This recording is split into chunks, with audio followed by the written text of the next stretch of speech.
So yun, no, alam ko naman na hindi lang naman ako ang namong problema pag yung pangalan sa parcel, sa waybill, iba, no? Maraming ganyan maraming customer na ibang pangalan ang ginagamit. Alam nyo, ha? Mahirap lang kasi pagka hindi kilala yung ginamit na pangalan, no? Di ba? O ikaw, problemado ka pagka ganun. Pagdating mo sa bahay, Shopee po, kay ganito. Ay, hindi namin kilala. Ay ma'am, dito naka-address, ganito po pangalan. Tapos sasabihin ng kasama sa bahay, ay, pasensya na po, hindi namin kilala eh. Tapos, masaklap pa noon, yung number na ginamit, iba din. Hindi pa natatawagan. So, walang mangyayari. So, yun, another day, another delivery. Now, pag-usapan natin yung mga pangalan na yan. Yan, di na ako gumaling Madami yan na gumagamit ng kakaibang pangalan. Comment mo nga yung mga malulupit na pangalan na ginamit ng mga customer mo sa'yo.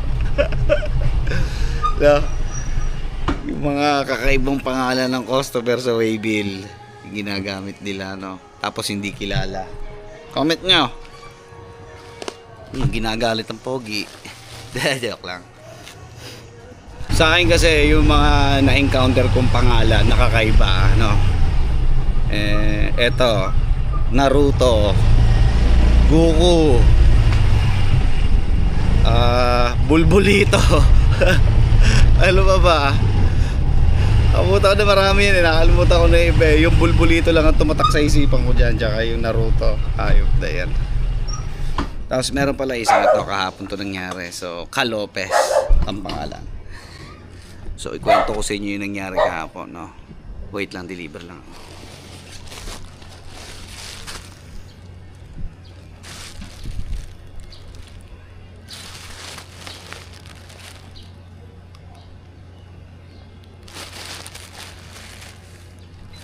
Wait lang. Okay, storytelling time muna tayo, no? So yun nga, no, kahapon merong order si Kalopez. So ang address ay apartment. So dalawang bahay yun na magkadikit, identical yon na apartment. So A at saka B. So tama naman yung pinuntahan ko sa B. Okay, pagtawag ko, may lumabas yung kasama ata sa bahay. Hindi kilala, no? Hindi kilala, sabi ko, Shopee po kay Kalopez. Sino daw yun? Hindi daw yun doon. Baka doon daw sa tabi. Sabi ko, hindi, dito na po nag-receive dati yun. Hindi, dyan yun sa tabi. Pinilit nilang doon sa tabi. Di, siyempre ako, masunurin tayo. Doon ako tumawag sa kabilang apartment. Nagsisigaw ako doon ng Shopee po. Ngayon, ang lumabas, babae, na puyat, na naistorbo ko. Diba? Habang sumisigaw ang pangalan, tinatawagan ko rin yung number. Hindi naman matawagan yung number. So, wala. Nainis ako kasi tama naman pala yung muna kong pinuntahan. Tapos, naka-istorbo ako ng ibang tao.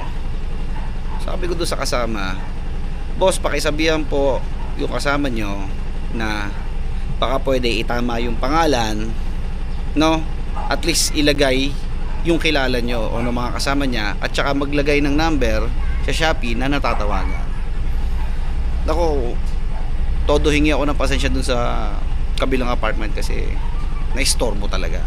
Sa totoo lang, naistorbo ko. Alam ko hindi masaya yung babae kasi sino ba naman yung matutuwa na ang sarap-sarap ng tulog mo, pagod ka, puyat ka, tapos bigla kang may tatawag sa pangalan mo, may tatawag sa bahay nyo pala, magsisigaw ng Shopee. Shopee po parang ganito, Shopee daw po. Ano ulit? Shopee po Ay, ina mo ka, hayop ka, 2 araw kang wala. Sarap ng bakasyon mo. Shopee, madam. 289 po.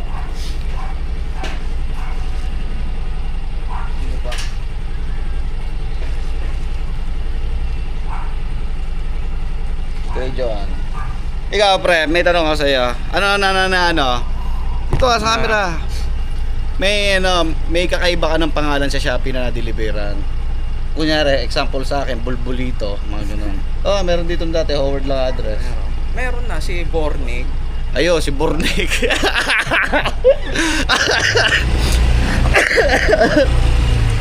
Ayun, lalo sumasama pakiramdam ko sa inyo, hayop kayo.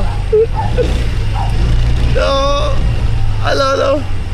Bakit ayos naman yung address, ay pangalan, no? Isipin nyo, Bornik. Meron din na Bornik. Ang alam ko doon yung sa Purok 6 eh. Natakbo ko na rin yun eh. Bornik pangalan, may ganung pangalan talaga. So, yun. Pagka ganon, guys, ito para sa mga customer to. Kung papalitan nyo yung pangalan nyo o gagamit kayo ng ibang pangalan, at least, alam ng mga kasama nyo o ng mga taong nakapaligid sa inyo na kayo yon. No, at least yung parcel ay hindi naliligaw o na ano. Isipin mo, ang lakas talaga ng sigaw ko dun sa bahay. Sabi ko, Shopee po, Kalopes. Paglabas, pagsilip sa bintana, putang ano, puyat na puyat. Kasi pagod yung tao. Nagpapahinga ka tapos biglang may mga istorbo. Walang kakwenta-kwenta pang istorbo. Kaya ako pinagsabihan ko yun. Kaya ako nagalit. O, wag niyo akong huhusgahan na, pasensya na. Minsan kasi nagagalit ako pagka ganon. Nagalit talaga ako. Kasi nga, hindi naman dapat kasi ganon yun eh. Ang mangyari eh. So pagka may mga ganyang problema, ang pupuntiryahin natin ay yung root cause. Ano ba yung root cause? Kung bakit nangyari yon? Yung maling pangalan mo at yung maling number na nilagay mo. O, di ba? Biglang bumuhos. Biglang bumuhos lang. Umaya na ulit. Yung mga ganong nakakatawang pangalan, okay yon, nakakatawa yon, no? Yung mga ganong kakaibang pangalan, nilalagay nyo. Siyempre, pag di-deliver kami, sisigaw kami doon. Shopee po, Bornik. Shopee po, Bulbulito.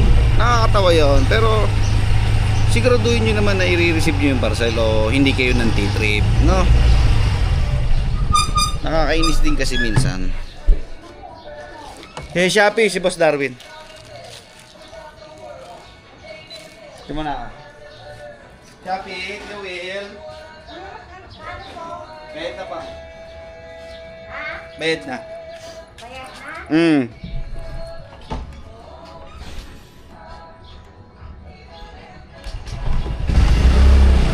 Ayun.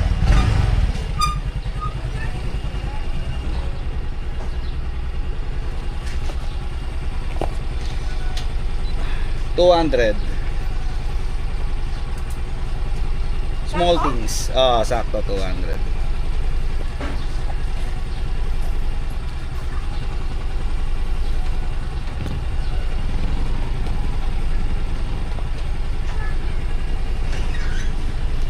Pang-topic muna to yung Mary Jessie. Yan. Thank you, madam. Salamat. So, yun. Para sa mga customer na mahilig magano ng pangalan. Okay? Para hindi naman nagkakaroon ng confusion, no? At misunderstanding yung mga kasama nyo sa bahay pag nagdi-deliver kami, no? Kung lagi kayong wala. So, make sure na yung gagamitin yung pangalan o yung ibang pangalan na gagamitin nyo sa Shopee ay kilala, no? Kilala nila, alam nilang ikaw. Tapos yung number at least tatatawagan, no? Para pagtawag namin mai-deliver na, hindi yung pagtawag namin sa bahay nyo. Kay Bornik po. Ay kuya, wala pong Bornik. Sige po ma'am, tawagan ko lang po. Pagtawag, wala. Hindi mag-ring. Ayra to. Sa akin. Guys. Ayun si ma'am. May parcel.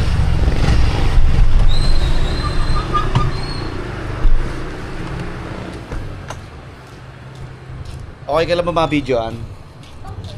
Pero nagbablog ako eh. Oh, say hi to my camera. Hello po. May parcel siya. Dalawa. Nakakagulat naman. Uy, yung isa bayad na, yung isa Hindi ka. hindi pa. Check ko lang. Sa ata. 36. Kahoy mo lang. Pa-schedule mo pang gabi? Ay, wala pa kami schedule. Wala akong stress. Oriente. Nag-aaral ka pa. Oh, okay. Good luck. Space saan dito ako nag-apply? Apo. Santa Rosa. Hindi, Oo. nakabuyaw. Taga-Abuyaw ka talaga. Opo, dito lang. Kinuha lang ang pinsan ko. Sino? Si... Dati Jane. Okay na. Ulan na. Pasok na sukot. Thank you, madam. Salamat. Okay. So, ayan, bumuhos ulit yung ulan. Tutuloy ko na yung vlog dito, no? Hanggang dito na lang muna tong video. So, maghahapit na ako. 50 pa to eh. Tapos umulan pa, so hintayin ko na lang tumila to. Tapos ako maghahapit. So, yun, tulad ng paalala ko sa inyo. Ayan, yung motor. Kung makapaalala ko sa inyo, iingatan nyo lagi yung mga sarili eh. Tsaka, shout out kay Bornik, kay Bulbulito, kay Naruto at kay Goku. At sa iba pa na gumagamit ng kakaibang pangalan sa Shopee. Mabuhay kayo hanggat gusto nyo. Hindi.